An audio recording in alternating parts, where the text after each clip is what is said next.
मैं इसके बाद राजस्थान अल्पसंख्यक विभाग के प्रदेश चेयरमैन एमडी चोपदार साहब से अनुरोध करूंगा कि आए और 3 मिनट में अपनी बात रखें। पीछे कुछ राजस्थान चेयरपर्सन और संगठनात्मक स्तर पे बड़ा शानदार काम कर रहे हैं, इनकी प्रशंसा भी मैं करूंगा। इनसे अनुरोध करूंगा कि अपनी बात रखें। एमडी चोपदार साहब। Thank you sir. आज के इस कार्यक्रम के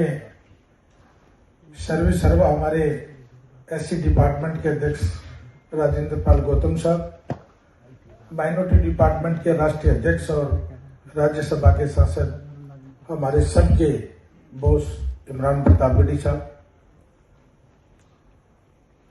आज की मीटिंग बड़ी महत्वपूर्ण है और आपने मुझे बोलने का मौका दिया है। मेरे से पूर्व वक्ताओं ने सबने अपनी अपनी बात रखी है और मेरे बाद भी बहुत लोगों को बोलना है। सर, मैं राजस्थान से आता हूं और आज आपने एक बहुत अच्छी बात कही कि कोई जीते कोई हारे, एससी डिपार्टमेंट के 84 मेंबर ऑफ पार्लियामेंट तो जीत कर आएंगे। सत्ता किसकी आएगी किसकी जाएगी।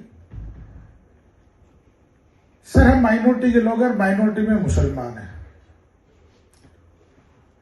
कुछ शिकायतें भी हैं और कुछ सुझाव भी हैं। मैं आपसे परमिशन लूंगा कि मुझे बात रखनी चाहिए। राजेंद्र पाल गौतम साहब जब राजस्थान आए थे, मेरी बड़ी बहन जब राजस्थान की स्टेट चेयरमैन बनी, ममता भूपेश जी शायद आज आए नहीं होंगे, आए जी। उस वक्त भी मैंने एक बात रखी थी कि साहब, माइनॉरिटी जो राजस्थान का है वो सदैव कांग्रेसी विचारधारा का रहा है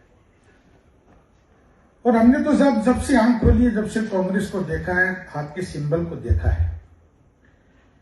मैं माफी चाहूंगा साहब कि बाबा साहब के नाम पे 5000 संगठन बने हुए हैं और कई बार हमें डर लगने लग जाता है कि यार बाबा साहब की फोटो के पीछे नरेंद्र मोदी की फोटो है, उसी बाबा साहब की फोटो के पीछे बराबर में राहुल गांधी जी की फोटो है, उसी बाबा साहब की फोटो के पीछे काशी राम जी की फोटो है, उसी बाबा साहब की फोटो के पीछे और एक जो सीआईएसएफ के 12 जवान लेके घूमते हैं उनकी फोटो है।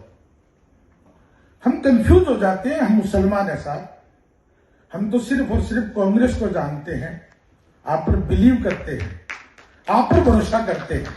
हमें डर लगने लग जाता है कि क्या आरएसएस ऐसी डिपार्टमेंट में भी आ गया क्या।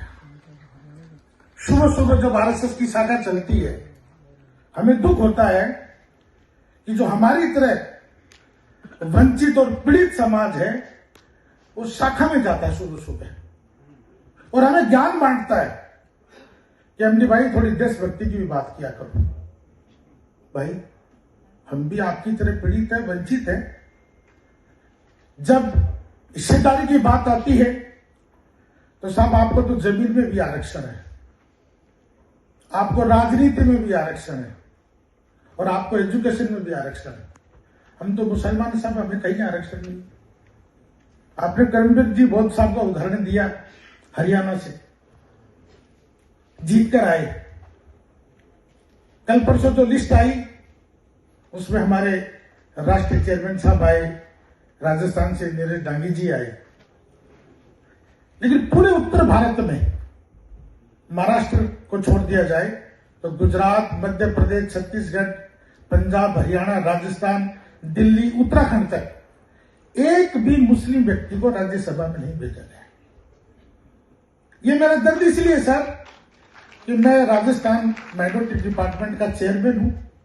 लोग हमसे सवाल करते हैं कि राजस्थान में 17% मुस्लिम आबादी है, क्या उनको प्रतिनिधित्व नहीं मिलना चाहिए। लेकिन जब नीरज डांगी जी की बात आ जाती है तो यार हमारी तरह ये भी शोषित और पीड़ित है, कोई बात नहीं, लेकिन हमारा भी सर कहीं ना कहीं हमारे समाज की हिस्सेदारी होनी चाहिए। आप दोनों राहुल गांधी जी के पास बैठते हैं, अपनी बात रखते हैं, मेरी बात का सुझाव है। अभी सहनवा साहब ने एक बात कही कि जब परेड लगी होती है तो कोई अपना बैठा है। सबसे ज्यादा नौकरी में एससी डिपार्टमेंट के लोग बैठते हैं और हमारे लोग जब जाते हैं पूछते हैं यार पूछना अधिकारी कौन बैठा है, स्क्रीन निकालते हैं एससी समाज का आदमी। अंदर से कॉन्फिडेंस हो जाता है अपनी तरफ पीड़ित आदमी है, अपनी मदद करेगा। लेकिन साहब राजेंद्र पाल जी, एक क्लास उनकी भी लो, ये जब माइनॉरिटी का बंदा है तो उनको सुझाव दो कि ये हमारे भाई हैं, इनकी मदद किया करो।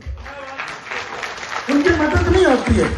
उनके पीछे जब नरेंद्र मोदी जी की और बाबा साहब हमारे वाले नहीं, नागपुर वालों की फोटो लगी हुई होती है, उस वक्त हमें बड़ी पीड़ा होती है सर।